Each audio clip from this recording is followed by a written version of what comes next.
भजन संहिता अध्याय 50। परमेश्वर धर्मियों और दुष्टों का न्यायी। उस पराक्रमी परमेश्वर यहोवा ने कहा है और उदयाचल से लेकर अस्ताचल तक पृथ्वी के लोगों को बुलाया है। सिय्योन से जो परम सुंदर है, परमेश्वर ने अपना तेज दिखाया है। हमारा परमेश्वर आएगा और चुप न रहेगा। अग्नि उसके आगे आगे भस्म करती जाएगी।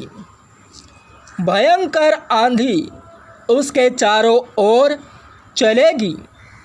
वह अपनी प्रजा का न्याय करने के लिए ऊपर के आकाश को और पृथ्वी को बुलाता है। मेरे भक्तों को मेरे पास इकट्ठा करो, जिन्होंने बलिदान चढ़ाकर मेरे साथ वाचा बांधी है। आकाश उसकी धार्मिकता को घोषित करता है, क्योंकि परमेश्वर तो आप ही न्यायी है। सेला। हे मेरी प्रजा, सुन, मैं बोलता हूँ। हे इज़राइल, मैं तेरे विरुद्ध साक्षी देता हूँ। परमेश्वर, तेरा परमेश्वर मैं ही हूँ। मैं तेरी बलियों के लिए तुझे नहीं फटकारता। तेरी होम बलियाँ तो निरंतर मेरे सम्मुख रहती है। मैं न तो तेरे घर से बछड़ा न तेरी पशुशालाओं से बकरे लूँगा, क्योंकि जंगल का एक एक जानवर और हज़ारों पहाड़ों के पशु तो मेरे ही हैं।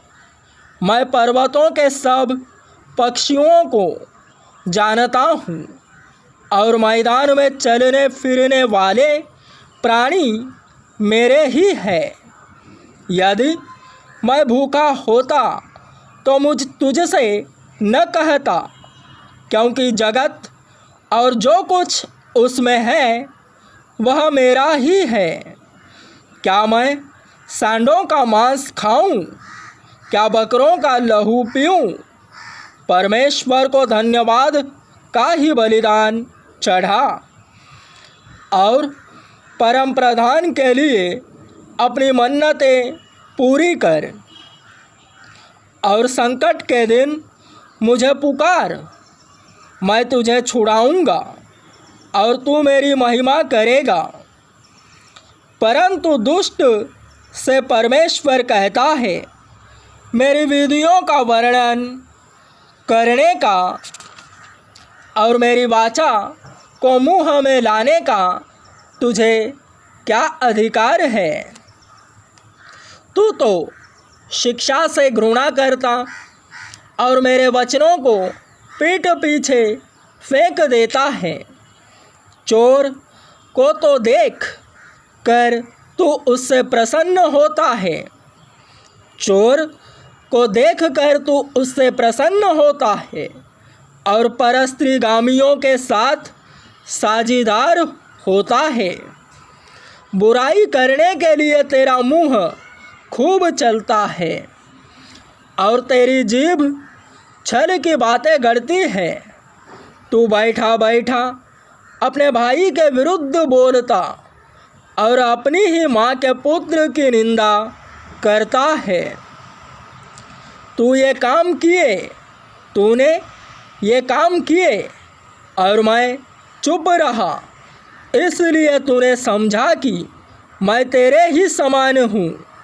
मैं तुझे फटकारूंगा और तेरी आँखों के सामने सब कुछ क्रमवार बताऊंगा। हे परमेश्वर को भूलने वालों, यह बात समझ लो, कहीं ऐसा न हो कि मैं तुम्हें फाड़कर टुकड़े टुकड़े करूं और कोई छुड़ाने वाला न हो। जो धन्यवाद का बलिदान चढ़ाता है वह मेरी महिमा करता है। और जो अपना मार्ग सीधा बनाए रखता है उसको मैं परमेश्वर का उद्धार दिखाऊंगा।